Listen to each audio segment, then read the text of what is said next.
Hello, রোজকার মতন আবার চলে এসলাম বন্ধুরা।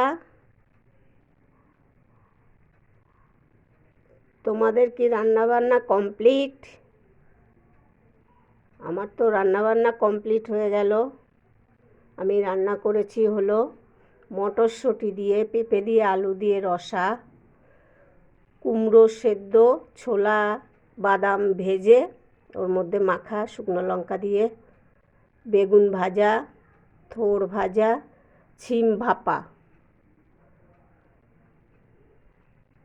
তোমরা এগুলো কারা খেতে ভালোবাসো কমেন্টে জানাবে।